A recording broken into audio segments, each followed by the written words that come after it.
Tom, welcome to Pune. You've had a couple of days to reflect on the happenings of Dharamshala in that high-octane, nail-biting finish that we had. What are some of the learnings, and how do you look forward to this game against South Africa now?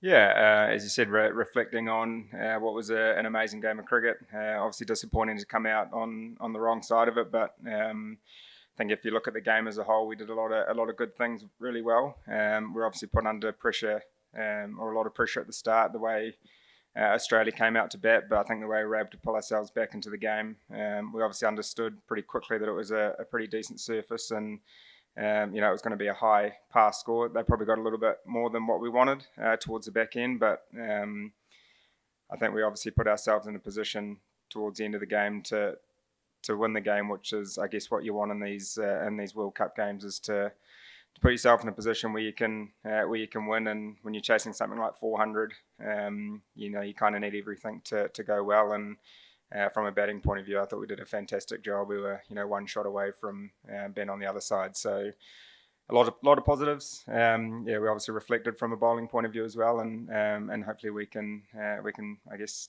put those learnings into practice tomorrow. Just going on to that 388 that we kind of were chasing in that game, coming up against a side which has come close to 400 a couple of times in this tournament. Does that kind of make you look at strategy around how to utilize the bowlers a bit better and stuff like that as well?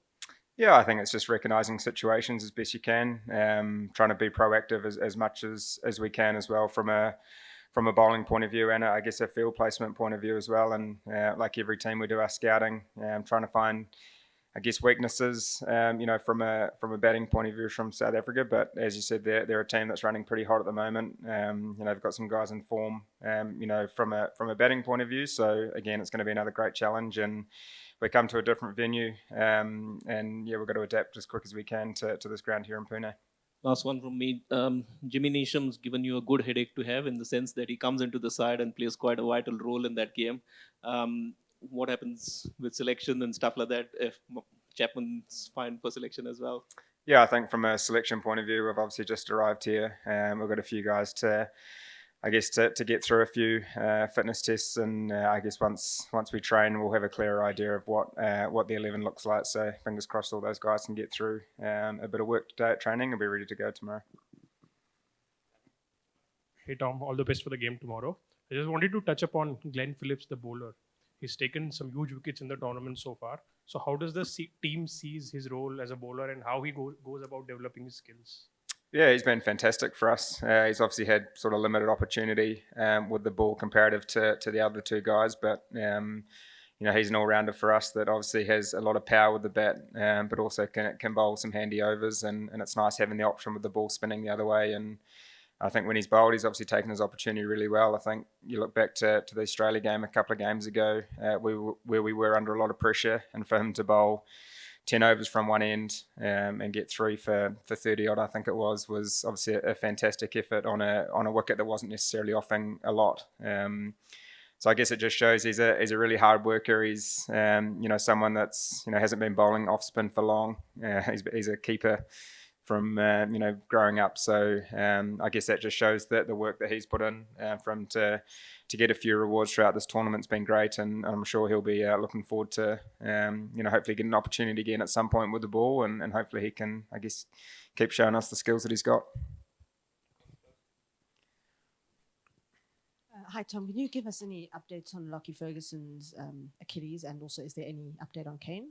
Just as I said before, there's Lockie, Kane, and Mark Chapman. We'll obviously get through hopefully a bit of work today, and then we'll see how they pull up from a selection point of view. But yeah, obviously Lockie went off in the last game with a bit of an Achilles niggle, so fingers crossed he'll be right for tomorrow.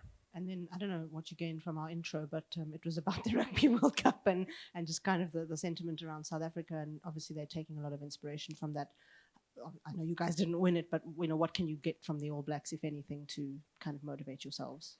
Yeah, that was obviously a fantastic game of rugby. Obviously, again, unfortunate to be on the wrong side, but I guess you look at the All Blacks as a whole. They've played some great rugby throughout this World Cup. I think you look to the final. And I guess a Kiwi way is we look to scrap, the whole way. Obviously faced with a little bit of adversity in terms of being down to 14 men, but I guess it's something we talk about in our team as well as we scrap right to the end regardless of the situation. And I think we showed that the other night as well as taking the game as deep as we can. And if we can do that, then hopefully that gives ourselves a good chance, towards the back end of the game. In such a long tournament, as a team, how do you go about picking at the right time? And in that context, the previous 2 games, would you say are the blessing in disguise? I think we just focus on every game as it comes. Really, every game's just as important as the next. And even though we've come off the back of a couple of losses, we've actually done a lot of good stuff as well. It's obvious, it's easy to point out the negatives and things that you may want to do better, but we've come close in both those games, especially the last one. And when you have some tight turnarounds, some quick turnarounds, it's about trying to obviously recognizing the areas that you want to get better, but then also focusing on the things that we do well. And if we do that, then as I said, hopefully we give ourselves a good chance towards the back end of each game.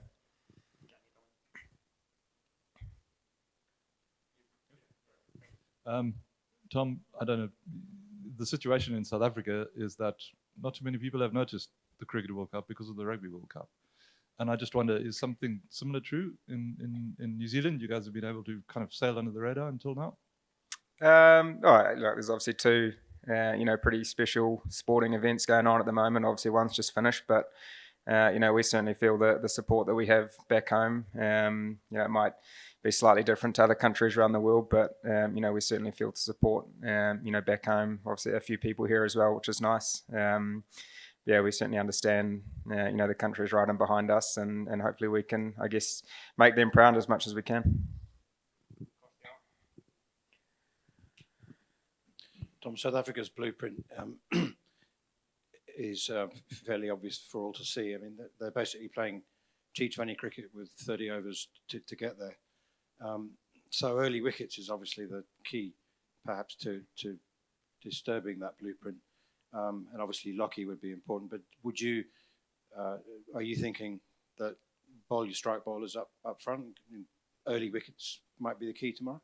Yeah, I think whatever game you play, not just against South Africa, I think it's important. Wickets are really important. That's the way to stem the run rate as best you can by taking wickets, and that's not just at the top, that's through the middle as well. And as you said, we've seen South Africa, they're running really hot at the moment, and they've got a lot of power throughout their whole lineup. So certainly wickets is going to be important, and I guess it's just trying to understand the matchups as best you can. And we certainly know we've got a world-class bowling attack as well, and when they're on song, they certainly are very threatening. So if they, I guess, bowl to the best of their ability, then we'll certainly give ourselves a good chance. But yeah, as I said, on the back of that, South Africa has a lot of batters that are in form, and certainly going to be a great contest tomorrow.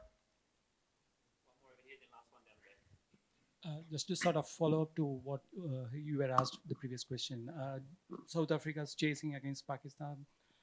Do you see any kind of opening for yourself in that kind of situation? Ask South Africa to chase, set up a target. Do you see anything different from what South Africa had done before while batting first? I guess whether you're batting first, whether you're bowling first, you've got to do it well. It's, I guess you look at games in the past here, whether due is going to be a factor, and I guess we're going to come up with the decision of what's going to be best for us in terms of how we want to approach this game. So I guess that sometimes you could look at the opposition and what they want to do, but for us it's always been about focusing on us and what's best for us as a team. So we'll obviously have those discussions throughout training and come up with those decisions. Wonderful. Thanks a lot, guys.